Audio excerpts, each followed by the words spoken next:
Frères et sœurs, bonjour. Fabienne Maria avec vous pour cette nouvelle vidéo dont le thème est le suivant. Sainte Françoise romaine a vu les supplices en enfer de ceux qui ont abandonné la foi catholique, des prêtres dans le feu de l'enfer. Chers frères et sœurs, n'est-il pas vrai que le Seigneur Jésus a dit par Saint Matthieu chapitre 24 verset 13, « Mais celui qui aura tenu bon jusqu'au bout, celui-là sera sauvé. » Eh bien oui, notre doux Sauveur nous invite à rester fidèles à notre foi catholique et à y rester fidèles jusqu'à l'heure de notre mort.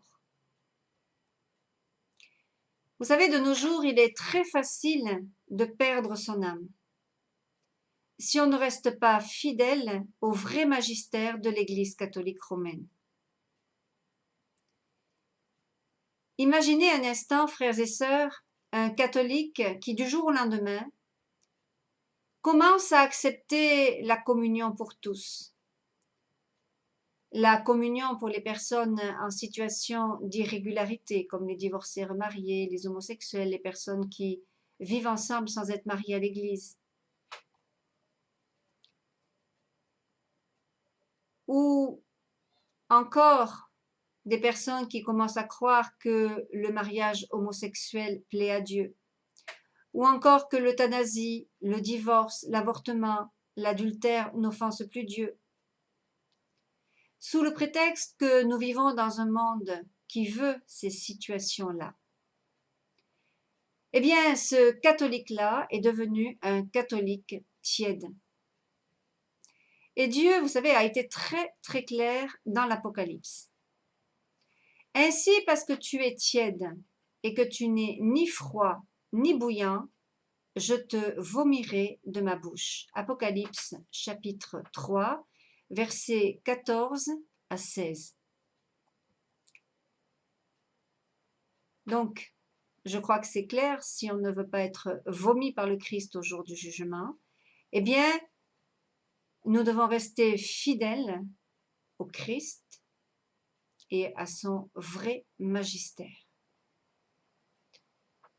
au vrai magistère de l'Église catholique. Je pense à tous ces catholiques qui vont bientôt suivre le faux prophète qui va s'unir à l'Antéchrist. Eh bien, en le suivant, ils vont se damner. Ils vont le suivre avec la religion mondiale et c'est très proche. Vous savez, le livre de l'Apocalypse, le dernier livre de la Bible que le Seigneur Jésus a donné à son apôtre Saint Jean, est très clair là-dessus. Apocalypse chapitre 20, verset 10. « Alors le diable, leur séducteur, fut jeté dans les temps de feu et de soufre, y rejoignant la bête et le faux prophète. Et leur supplice durera jour et nuit, pour les siècles des siècles. »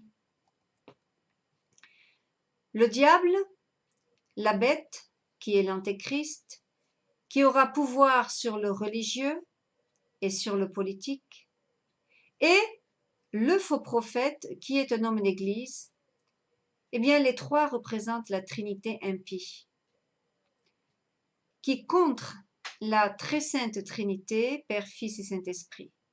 L'impur contre le trois fois saint. Dieu est le Dieu de la vérité et non celui du mensonge. Dieu n'est pas le Dieu de la religion mondiale. Il a fondé qu'une église, Jésus. L'église catholique de Rome, il a fondé sur Pierre, qui était le premier pape de l'église catholique romaine. D'ailleurs, le catéchisme de l'église catholique nous dit clairement que hors de l'église, point de salut. Donc Jésus n'a fondé qu'une église. Il n'a pas fondé la religion mondiale qui va unir toutes les religions.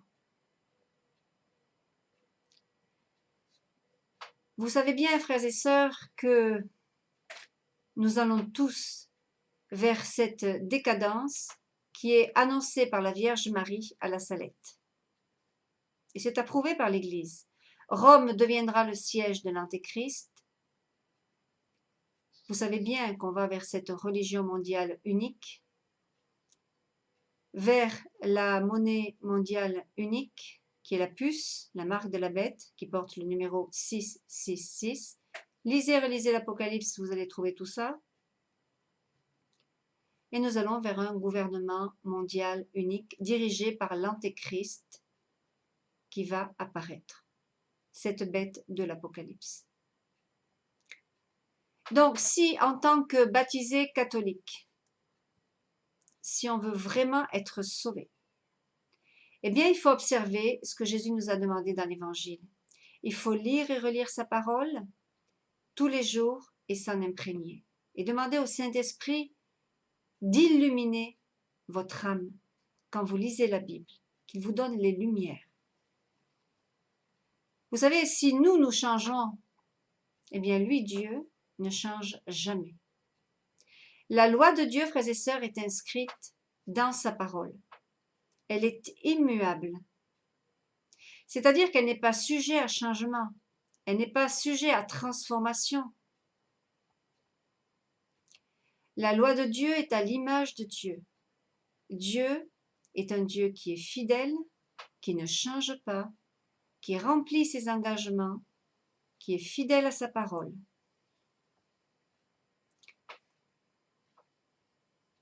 Sainte Françoise romaine, une grande sainte dans l'Église catholique romaine, est allée en enfer par permission divine. Elle a vu les supplices des apostats qui abandonnèrent la foi catholique, non par faiblesse, mais par corruption. Je pense à beaucoup de prélats qui actuellement sont dans la franc-maçonnerie, ce qu'on appelle la franc-maçonnerie ecclésiastique. Voilà ce qui leur arrivait. Les démons les sciaient par le milieu du corps, avec des scies de fer rouge, trempés dans du plomb fondu. Or, la reprise des chairs s'opérait subitement après l'opération et permettait au bourreau de recommencer sans cesse. Sainte Françoise romaine a vu également en enfer les supplices des excommuniés.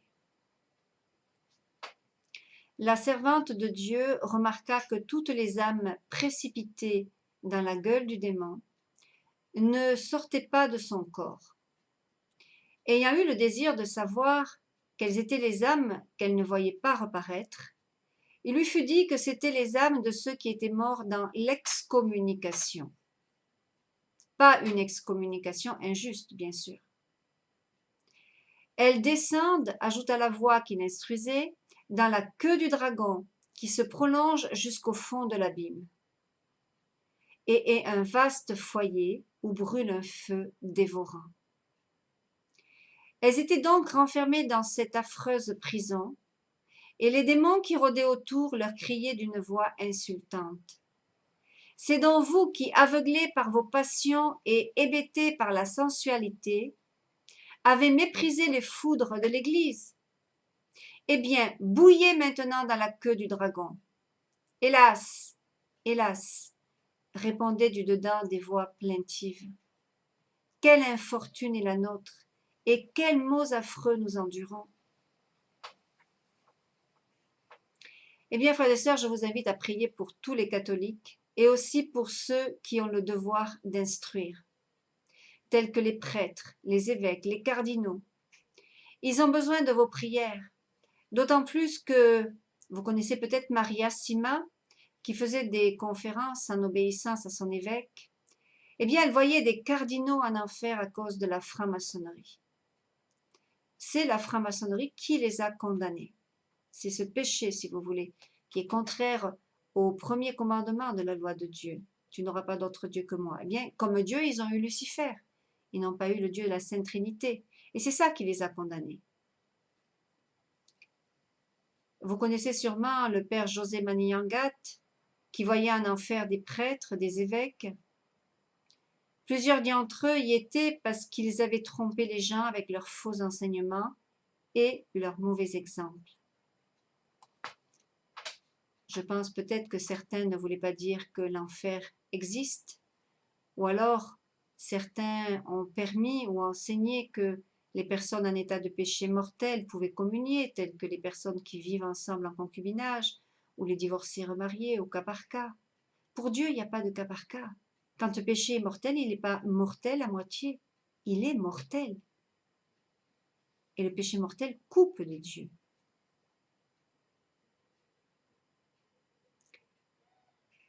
La Vierge Marie a dit aussi à son prophète Edson